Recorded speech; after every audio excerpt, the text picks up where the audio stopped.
This is a vagina. This is the idealized vagina, and The idealized vagina.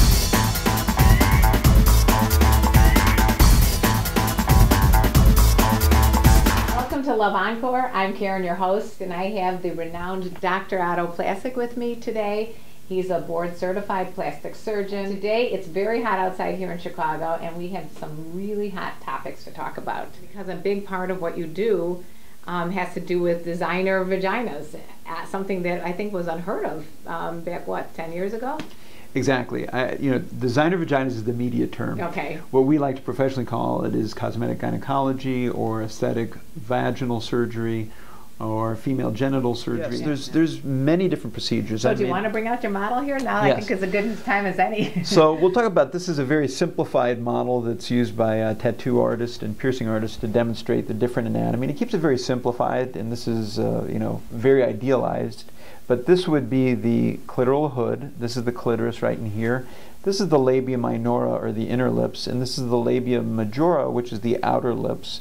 And typically, has hair, but when the hair is removed, it does not have it. This would be, the entrance to the vagina would be right here. This is what we call the vaginal fornix, or the back right here. And this is commonly where the episiotomy is performed during childbirth, and it opens up, and sometimes that's the right in here towards, if the rectum were down here, this would be what we call the perineum. And so oftentimes when this is spread apart or torn or scarred, we do what's called a perineoplasty. There can be, in some women who want to have revirgination, there's restoring the hymen, which is a hymenoplasty. Wait, people want to restore their hymen? Yes, that's a whole other topic. Most typically with some certain religions, they feel very strongly. Really? Yes, and I've had people who've been married and they go into a second relationship wanting the new partner to believe that they're a virgin. And so we restore the hymen. Oh my God. By reattaching it. We essentially don't rebuild it, but we create a facsimile of the hymen. So with what type of material would you make with what's hymen? there. Oh, okay. So I mean, some of these things are just astounding to me. So there's the hymenoplasty, and then oftentimes there's the vaginoplasty. Now, a perineoplasty may control the outside, just the opening to the vagina, whereas a vaginoplasty goes inside the vagina and closes down the length and the size of the vagina. Okay, so there's different types of surgeries, and one of them is to reduce the size of I will say the lips here. That's called a labiaplasty. Yeah. You're going to have a labiaplasty of the inner lips or the outer lips. Right. And then the other thing you were talking about is narrowing the inside, so that if in case that is it stretched out from childbirth, or is it something just people? I've done it in a 20-year-old, and sometimes it's associated with chronic constipation. Not a very sexy topic, but there are some women who do have it. Now, what is the normal size? Unfortunately, there's no absolute size, but generally we use 2 finger widths. So if you insert 2 fingers, it should be somewhat snug. Now again, well, you could say 2 fingers for a man or 2 fingers for a woman. Exactly. There's a big difference between, there's a gynecologist upstairs who's he's 6'2", and his fingers are a lot larger than the 5' tall female gynecologist. But it's an average person. You're saying that 2 fingers should fit in there snugly, and if Correct. It's anything larger than that, it's considered too large, or it's considered possibly worth repairing. Okay. And now again, it depends on this. There's dynamics here. There's 2. It takes 2 to tango. And so it depends on the size of the partner. If they've got a very large partner, then obviously 2 fingers does not count. Correct. That might be a whole fist. Exactly. And I've had patients say, "Well, I want to be a pinky.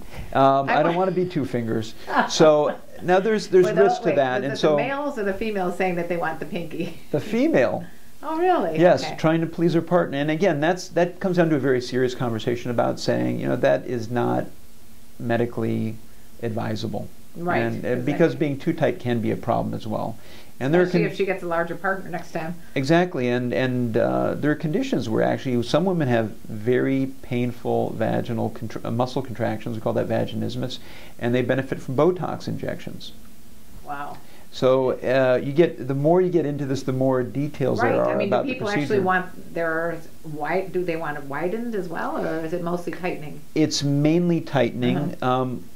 Widening would basically be done with dilators. Okay, And so you don't need to do a surgery for that. You don't need to do surgery with that. Now, if there's painful spasm associated with that, then the Botox will help relax in addition to therapy. And there's therapists who actually do that. So people inject Botox into the vagina? Into the vaginal muscles. Same muscles that you would use for doing Kegels. We would sometimes do that. At the same time, there are different ways of, there's the G-spot, which is a very controversial subject about whether it exists, is on the roof of the vagina. Sometimes that's injected to enhance sexual gratification if a woman does experience G-spot orgasms, which is very different from the clitoral orgasm. Okay.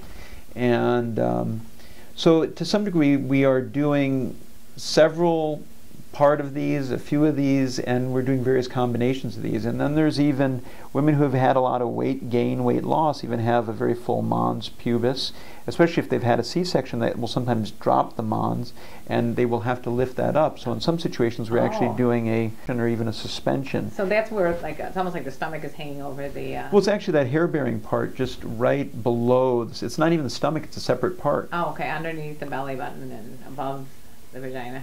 Yeah. I'm just trying to get a whole visual here. Okay. They call it the fupa. Okay. Our cameraman has just decided it's called the fupa. And fupa stands for? In layman's terms, fat upper pussy area. Okay. Anyway. I'm sure I'm glad we're fully open here. Yes, and thank you so much, Otto Placik, for your honesty, and you're so brilliant in the way you describe all the different procedures that you do. If you'd like to reach Dr. Placik, his information is going to be in the comment section here on YouTube, but it's also at his website. My website is bodysculptor.com. So please look him up, and by all means comment here on YouTube if you enjoyed our video.